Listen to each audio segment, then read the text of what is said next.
to lift your soul. Whistle blows, anything goes. Hear it out of sight with your host, Joe G. Welcome in. This is the Out of Sight with Joe G podcast. We'd love to hear from you, so get in touch by sending an email to outofsightwithjoeg@outlook.ie. And now, here's Joe G.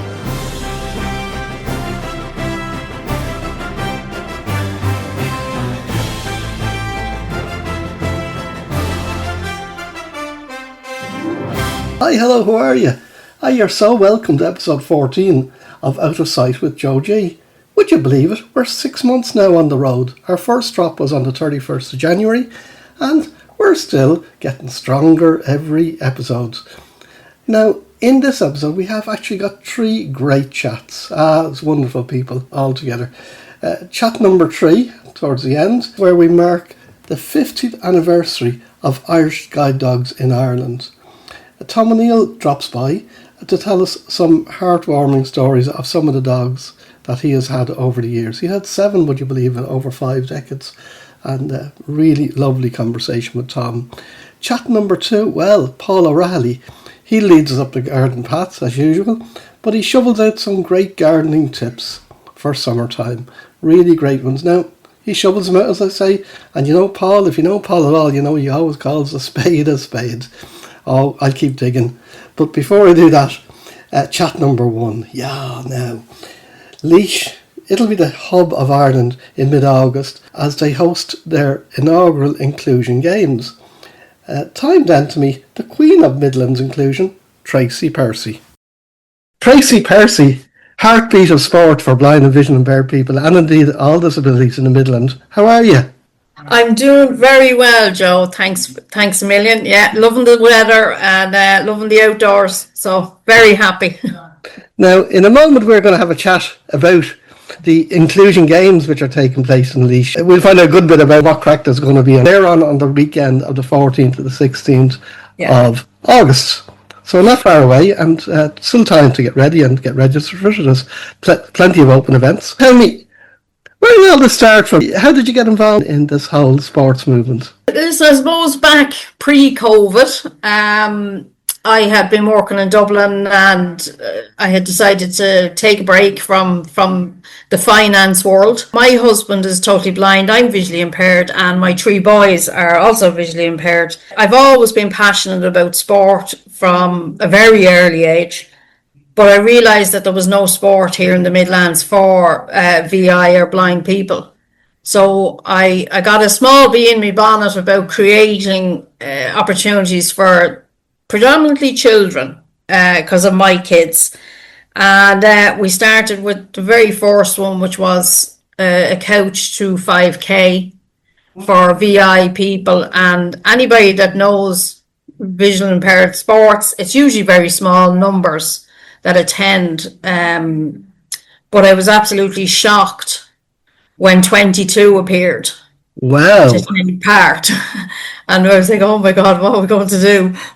But it really did highlight that there was this massive want in the community for sport and activities. Now, unfortunately for us, it got cancelled because of COVID.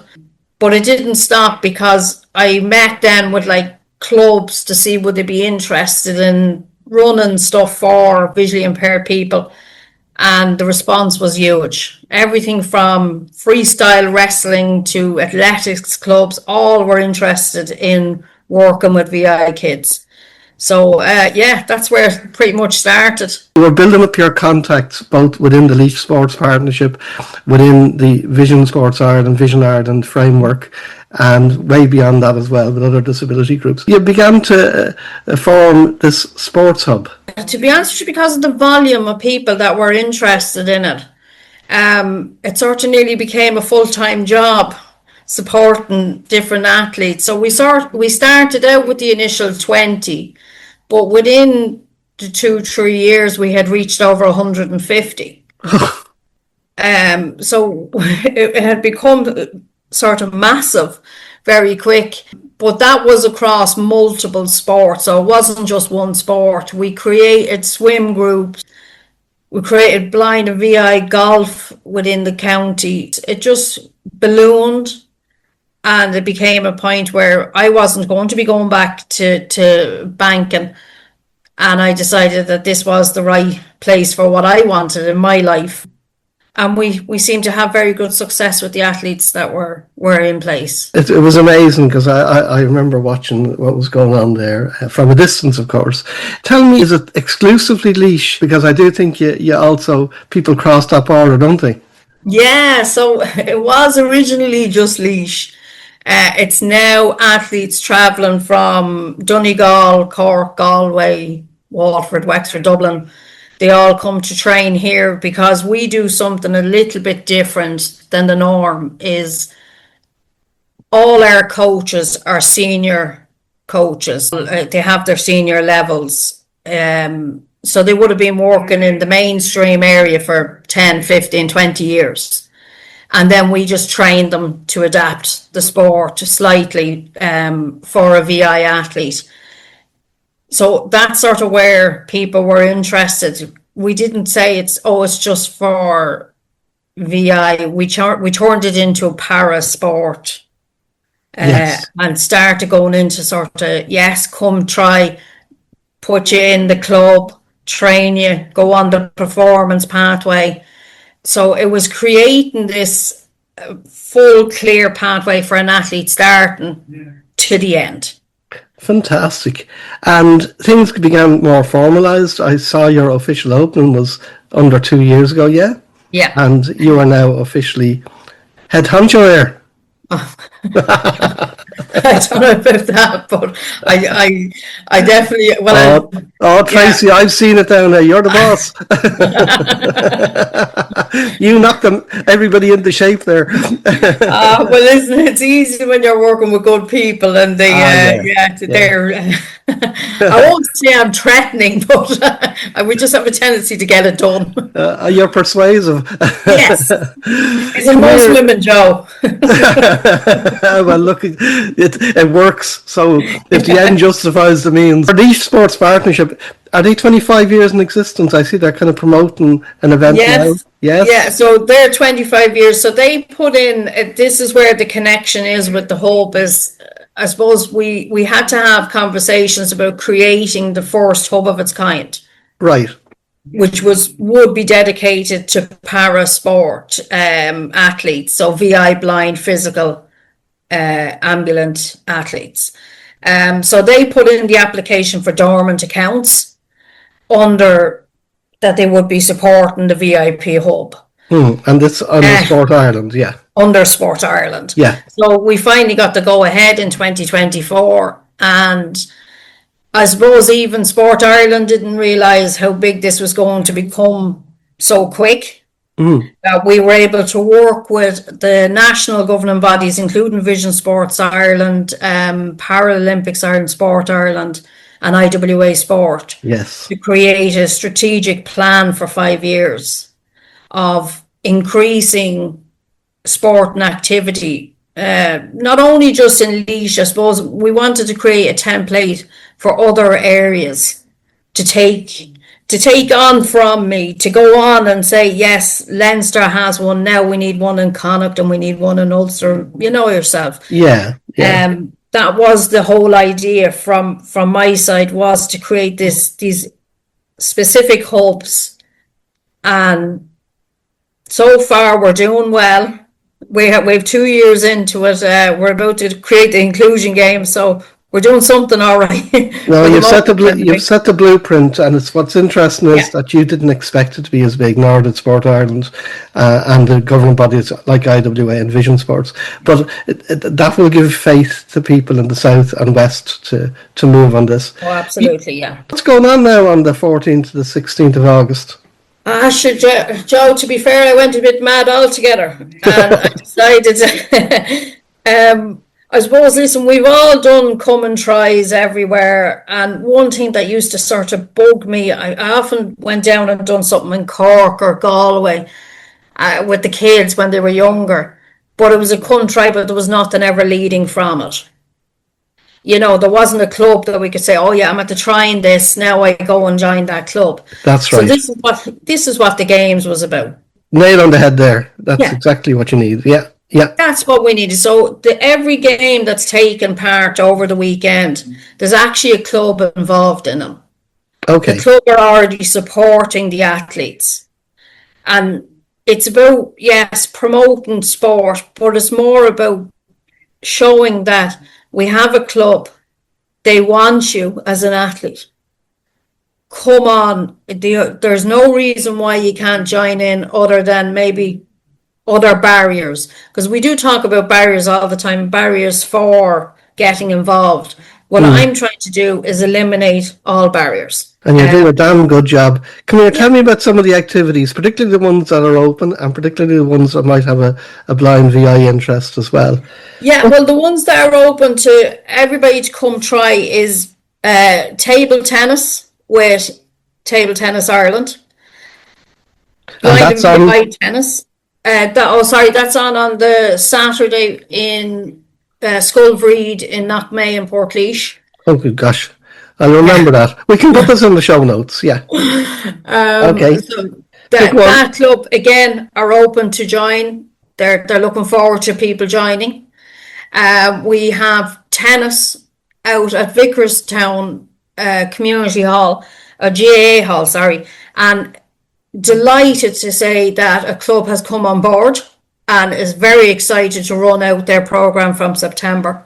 Oh, wow. In Port Arlington, as part of this. We will have kayaking. Oh, yes. But you're in the Midlands. Where would you kayak? Oh, well, you would actually. Oh, we do have an odd river.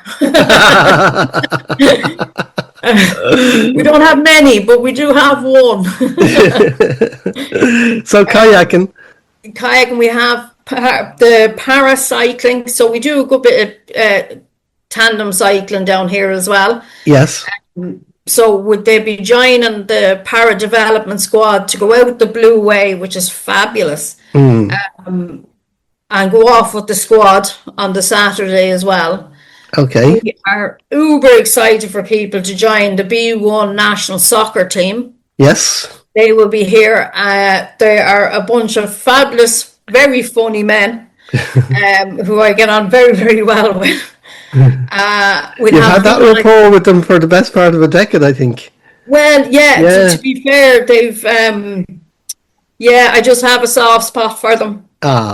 And they're well able to hold an old pint as well, so that helps down here. So they are indeed, they're a lovely group. And you've got the blind golf as well, haven't you? We have the blind golf, which will be on the Friday out at the Heath Golf Club. We have VI rugby.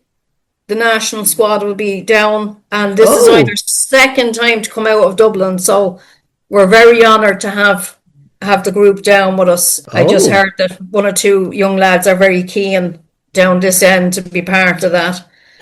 That's a very good idea, and of course they're getting ready for their big event in Japan in November. That's really good. Maybe you're helping them and then recruit more. That sounds good. And we'll of course have athletics. So I'm a throws coach, so I'm looking forward to showing off our throwers who just recently took the Irish national record for a VI thrower.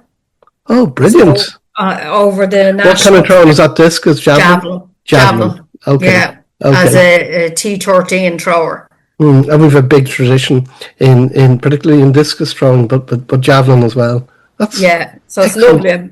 Everything is looking well. We'll have plenty of matches. So we'll have the VI senior soccer team taking on the Geraghty.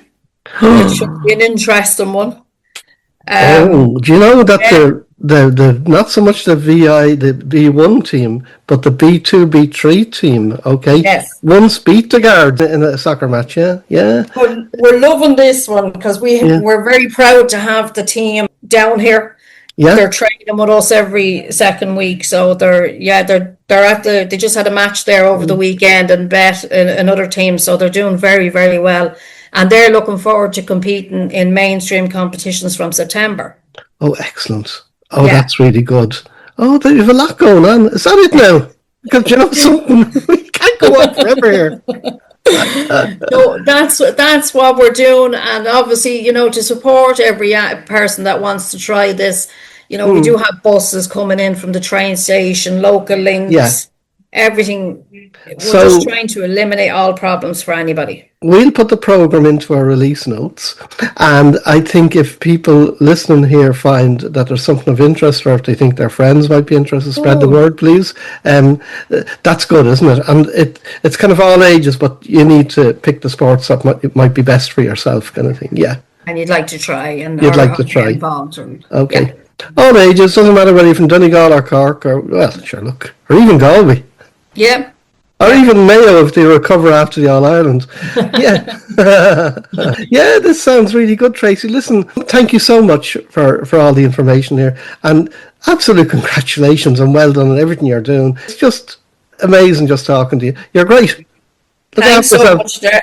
Ash, I'm only following your footsteps. Oh, don't do that. Or you might end up at the bar. Tracey, lovely chatting with you. No problem. Thanks so much, Joe. Bye. Bye. So we're here in the Marble City. Haven't lost our marbles yet, but we have found Paul O'Reilly. Paul is with Grainne and myself here at the Vision Ireland offices. How are you, Paul? How's it going, Joe?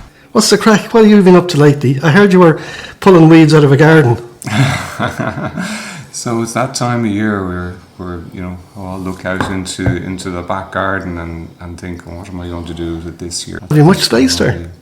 I have a terraced house and I have a nice garden out the front. It's got some pebble stones on it in the driveway, and it's got little surrounds on it, and a little hedge that goes around it. And I keep it very simple, little patio with a seat on it I can sit out on in the morning. It's east facing, so it's nice morning space to occupy. And then in the afternoon I can move into the back garden. Well, excuse me. Yeah, so it's Very back posh. garden is a little patio garden. I've a very good neighbour, Martin Brady, who's a garden designer. And when I moved into the property first, I asked him if he'd help me design the garden, and he was interested because he saw the challenge of designing something that would be a tactile space for me to move around in, meaning that it would be safe for me to move around, that there would be tactile differentiation between the different parts of the garden, and that it would be maintainable. We had that discussion and we decided we'd want something that was low maintenance. We ended up coming up with a design that's something along this kind of your Japanese garden, very easy to maintain, very simple plants, a lot of fragrance as well. So there's a sensory element to it, and I love it. It's the extra room in the house in the summertime. So what are you planting, and particularly what ones with fragrance? I have 4 feature trees, north, south, east and west. So I have a lovely Japanese acer in the west, and then opposite that I have a lovely bamboo which kind of goes crazy at this time of year. And on the shaded side of the garden I have some flowering plants which flower at different times of the year, but then on the south facing side of the garden, that's where I put all the fragrant stuff. So it's mostly herbs, lavender. I got a lovely lemon thyme recently. I love that. So I'm experimenting with that in a few different spots, seeing where it grows best. And I have other herbs as well that are going kind of crazy. Grainne did a lovely piece earlier, one of the earlier podcasts. She was talking about putting in pots. I've planted everything in the garden itself. But I was thinking after listening to what Grainne had to say that maybe I should be looking at pots as well. And I know some other visually impaired people who have nice gardens, they go for pots. Grainne, yeah, pots are particularly popular with vision impaired people, aren't they? Yeah, they are. But what I did this year was, I found what was happening in the flower bed was I would plant plants and then I wouldn't be able to remember where exactly they were. And then when it came to weeding, I was really struggling to identify the weeds from the plants. And some of them I would know, geraniums, you'd know the texture of the leaves. What I did this year, I said, I'm not going to keep spending money and ending up pulling it out because I think it's a weed. So this year I bought taller plants. So I bought peony rose. Oh, I bought peony rose yesterday. And I bought, I think it's called a foxglove, but there is another name for it which I can't remember. And I bought a jasmine plant. So I'll definitely be able to identify them. And anything else that comes up in between is getting pulled out. Yeah, that's really good. And then the rest yeah. I just have in pots, my petunias, my marigolds, I don't know, the bedding plants. So they come out, they would be removed every year anyway. So that's how I kind of approached it this year. Yeah, I went for, what are they, perennials where you grow them every year and then Yeah. you got to replace them, and I just found they were a damn nuisance. And I also had a lot of spring plants as well, like your daffodils and Yeah, your snowdrops. gorgeous. They are gorgeous and tulips for a couple of weeks, and then they're Then like, they're gone, oh, what do yeah. you do now? You just got this sea of green, and you got to, Yeah, what do you do? and- Do you pick them up? Do you, Yeah. you know, tie them up and pair them? I just got rid of all the And I spring keep ones in hearing the people end. talking about different plants and different names. Like he said, I must remember now what that was called and what. But then I forget. But look, if it has a smell, I like it. It's the Latin names. Well, the Yeah. smell kind of guides you The into smell it. does, Yeah. for sure. Okay, so you two know an awful lot more about gardening than I know. But okay, if you're to go down to the garden centre or wherever you get your plants from, what would you buy in midsummer, Paul? Depends where the gap is. I mean, Yeah. you know, I had a gap. I tried something last year and I planted it in the wrong place. I really should have put it in the shade. So it didn't survive, and so I just dug it up, and I have a gap there now. What am I to put there? So I went down. I kind of did a bit of research. I asked Mr. ChatGPT, who was turning out to be a great resource in all of this, and said Japanese garden plants. I need something in the shade. I need something in the sun. And then he said peony rose. So that's what I went for yesterday. They're expensive though, but I like what you say is true, that it's nice and tall. Yes. Now, I've put it in a spot and it's going to be okay there for a year or so, but it will grow taller and it will spread. And at the moment, it looks in perspective. I mean, perspective is a big part of, you know, where you put plants as well. Well, you know, you like to surprise people that come in. It's, oh, your garden is very nice, and it's all in perspective. And so, well, that's important to me. And just because you're blind doesn't mean you can't like colour, or you can't like shape or Well, I structure. love colour. I mean, And are you using Be My Eyes to do your colour coordination as well, or are you? Oh well, I used to be able to see, so I have, you know, I have a sense, and I have a good sense of what colour is. It's kind of funny if I go into a clothes shop and so what colour are the jeans? They're blue. And, well, what sort of blue? Yeah, and they kind of look at you and think, well, why should it be important? Well, it is important. and you stand there and people say, to you, but it's, you know, it's kind of blue. And then I'll usually say, well, you know, is it sky blue? Is it kind of baby blue? Oh, yeah. Oh, God, you're very good at, you know, comparing, because I would have had some vision as well. Me too, yeah. And, you know, because you have to be like, green is not just green, you know. Oh, I mean, you can't mix green with blue. Well, it looks, Paul, as if everything in the garden is rosy for you anyway, at this time of year. Would that be right? And now are you Roses preparing? are fierce hard to manage, even for Yeah. people who are sighted. Wouldn't go near a rose. My interest in gardening started very young.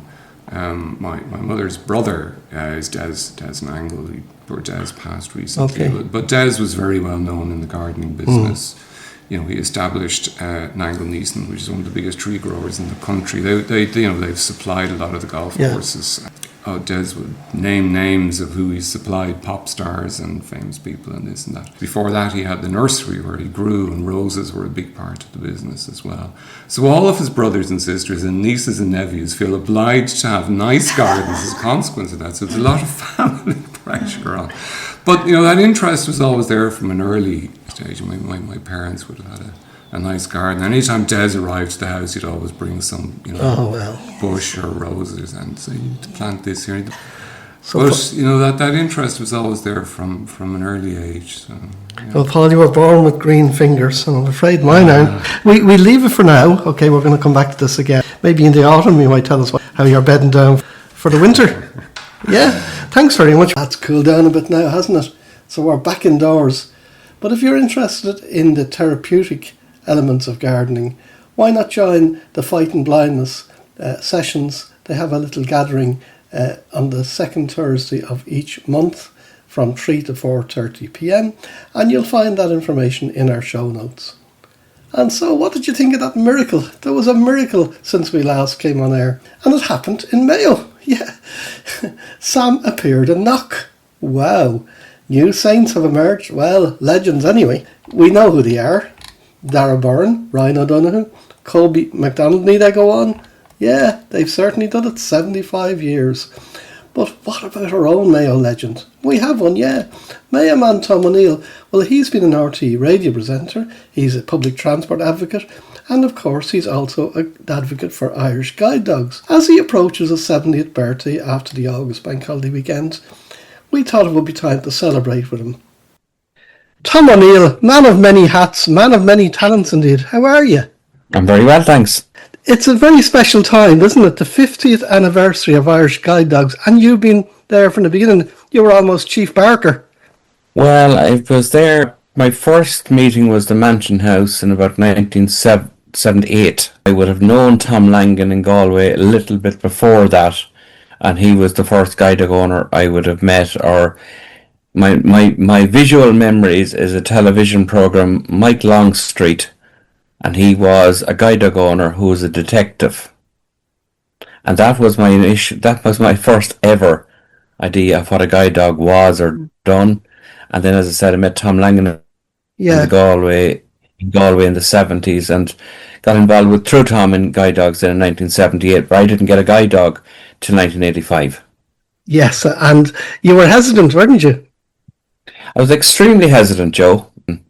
Even having gone to Cork, had done all the assessments, had done all the rows with my employer to get paid while I was away. My late wife was in hospital in London while I went to Cork for my first week's training. And 3 days into the training, I packed it in. I simply couldn't handle it at all. I couldn't handle the concept of giving my mobility over to a dog. I worked my way through it with Simon Higgs, the then trainer, and sort of tortured myself overnight and said, what are you going back to? You're going back to the white cane, which you were never good at and didn't give you great confidence. And I suppose overnight, I also spoke to the late Mary Dunlop, founder of Guide Dogs, and people like that, Francis Jones, and just got confidence and moved. And really and truly, I've never looked back after that initial difficulty. It is a big leap, isn't it, to go from, and of course your sight was deteriorating at the same time, wasn't it? Well, absolutely. I've retinitis pigmentosa, which is a genetic condition. Your vision is going downhill basically all of the time. Yeah. And I suppose my diagnosis would come sort of 16-ish years of age. Maybe 10 years later, my vision would be gone. So it would be very difficult to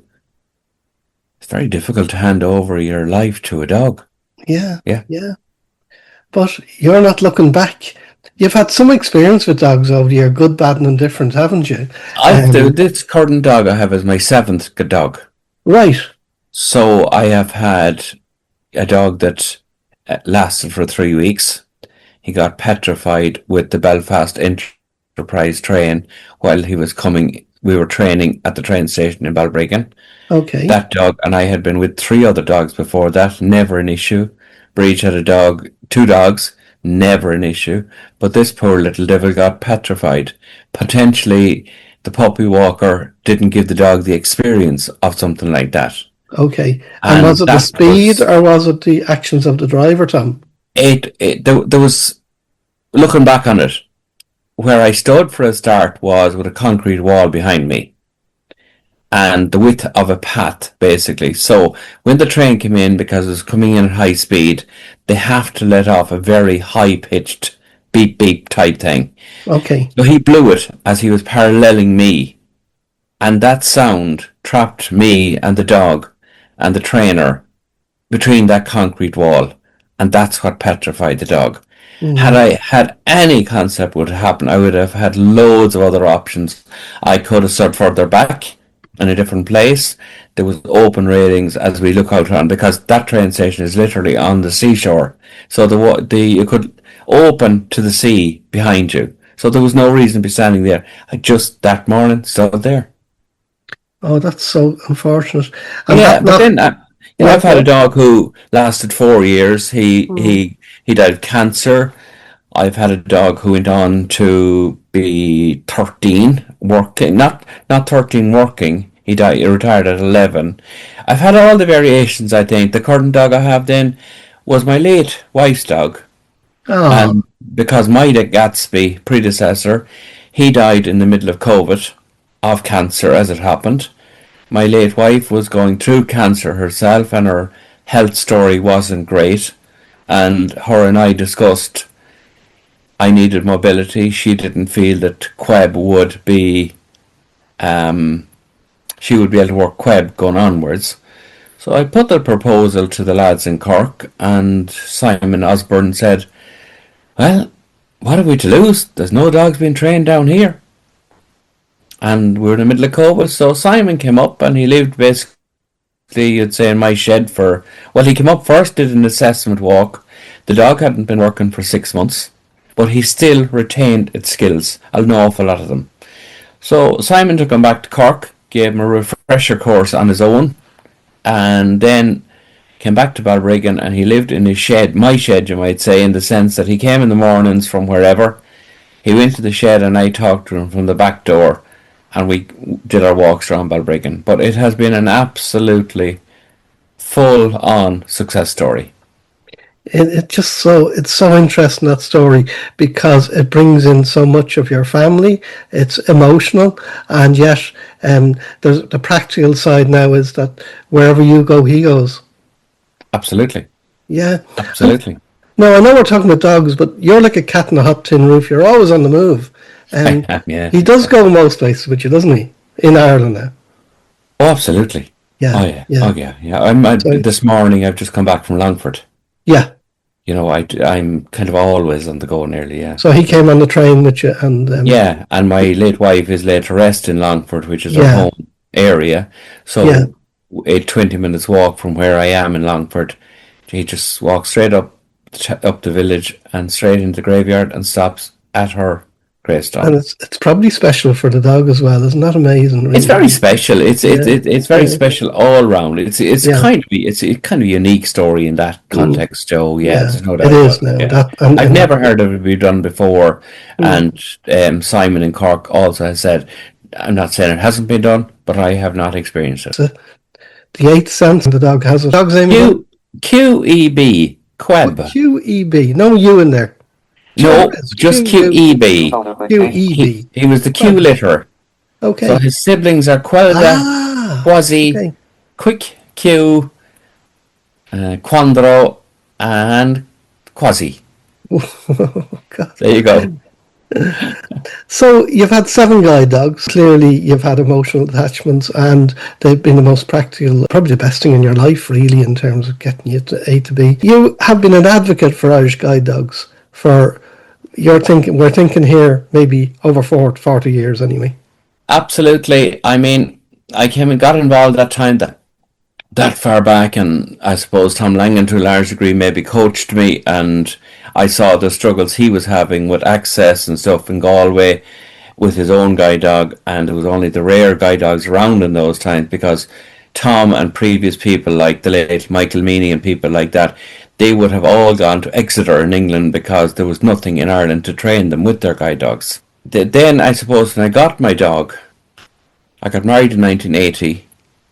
I had a discussion with what we now call Vision Ireland about long cane training. I was told there was nothing here in Ireland, which there wasn't.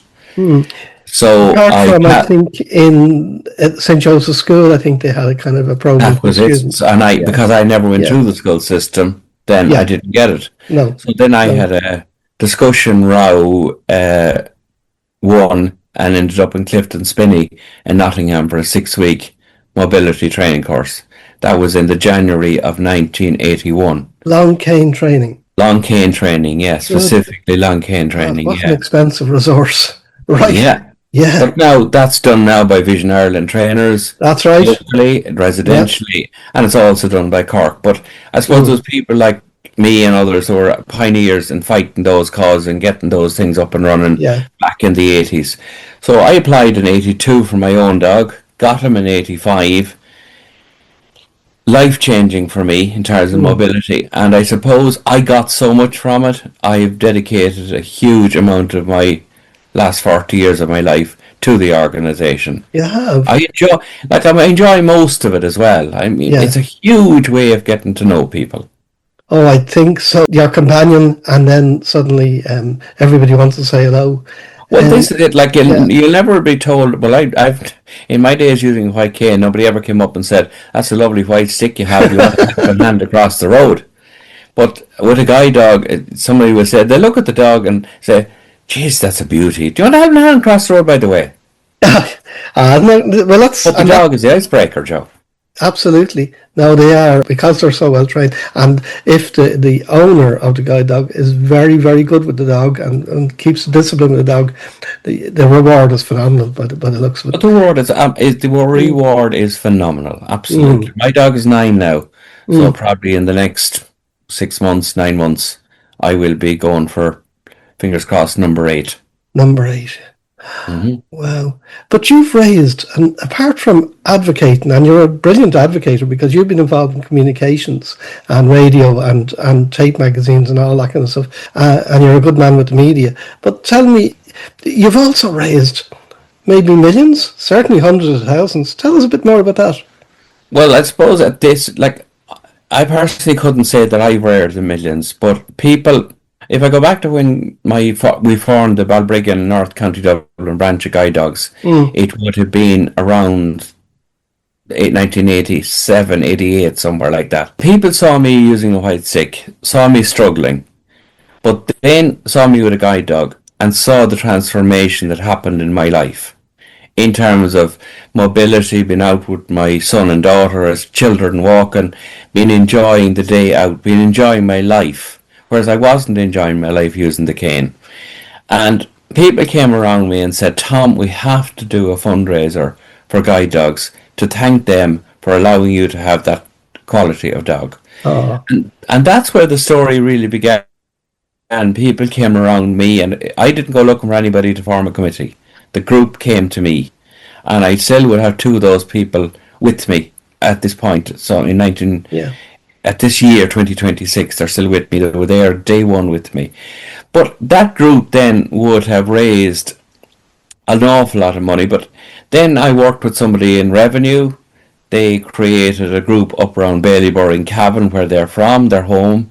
One of my sisters in Tuam in County Galway created a group, and obviously in my late wife's home place in Longford created a group. So because we're at 50 years of Guide Dogs this year, and I have a function coming up to celebrate 50 years of Guide Dogs on the 8th of August this year, we're reckoning between 4 and 5 million has come through me. Yes. And the broad friends. Like, and you're going to be modest and say you're the conduit, but I'm the driver, Tom. You're the driver. That's why I cannot take the credit for raising all that money. Yeah. But the conduit is me and my dogs, Rage and her dogs. They're the conduits. Wow. You must be thrilled that it's got to 50 years. Okay, Tom Langan and his friends actually, and Mary Dunlop kicked it off, but you were in there very early. You must be absolutely thrilled to see 50 years on. Yeah, I was on the board of directors 89, 90, 91, somewhere in there. And I absolutely can say that there was a conversation of closing down the organisation because there was no funds. Yeah. Literally no funds. And that was a tough time. There wasn't all the state aid there is now. Not at all. Well, 15% is all that comes in state aid even to today. Oh, really? That's all, yeah. And the rest that's lower than the average, I would think. Yeah, but a check came in, a bequest came in. Yeah. In the January in the post for something like 250,000. Wow. That was the saving of Irish Guide Dogs for the Blind. That so yes, I am thrilled we have reached this milestone of 50 years. Absolutely, yeah. Yeah. Well, you have a very strong fundraising model now, and that old Man United footballer Keane, he does a bit of promotion for you. Yeah, like Roy I've met Roy a good number of occasions, and he's a very, very ordinary man, very easy to chat with. He's not. You put a microphone in front of him though, and you get a different Roy Keane. Oh yeah. But 1-to-1, as we're chatting now, he'd be extremely comfortable with anybody. So he is. Yeah, Sonia O'Sullivan has given a fair amount of time. Rugby player Jack from Limerick, whose family were puppy walker, Jack Crowley. Oh yeah. His family were puppy walkers, and Jack Crowley has become involved in the organisation as well. So you have people over the years doing that kind of work, and their profile does help the organisation. There's no question. It does, of course. There's absolutely no doubt that if you got Jack, Sonia, or Roy on board, they are the best endorsement you can get. Yeah, absolutely. So you must be thrilled, as I said, 50 years on. You have one big event you were saying coming up on 8th of August, okay? I have, yeah. There's a triple kind of celebration in a sense. I hit 70 myself on the 4th of August. My son-in-law hits 50 on the 4th of August. And Guide Dogs are 50 years old. So we're doing a triple celebration in the sense of recognising 50 years of Guide Dogs. And I have enough shirts and enough socks, so I don't need any more presents. So donations on the night will be to Guide Dogs. And that's how we're doing that. We have a brand new GA club here in Balbriggan and O'Dwyer's, and I'm fully part of that clubhouse. Yeah. So the function is on in the clubhouse on the 8th of August. Yeah. Well, Tom, I'm going to wish you the best of luck. Congratulations on all of your work with Irish Guide Dogs, and indeed your general work around that area. I don't need to say it. I'm sure a few people, I hope, will say it on the 8th of August. There's some man for one man, and that's absolutely fantastic. Tom, thank you so much. Not at all, Joe. While in Thurles for the trip to Tip recently, I came across Mark and Jay's tandem adventures. Mark Fitzsimons and his friend Jay, they're just gas altogether. Gas men. They tell me, though, that they're doing the Navan to Kings Court cycle on the 9th of August, and they'll be joined there by Stoker's Porrick McLaughlin, Brendan McShane, and maybe a few more. Now, they'll be sponsored by Park BO. So, nice little trip on the Greenway there. Navan to Kings Court and back. Now, also a big shout out, because while I was in Tipperary, I was delighted to see Benny Grogan there as well. Benny and all of us go back a long way. Delighted to see your hale and hearty, Benny, and why not? Full details on Mark and Jay's tandem adventure are in our show notes, as indeed are the details on Irish Guide Dogs and their 50th celebration. Fighting Blindness, yes, their therapeutic gardening Zoom links, they'll all be there as well, details on that.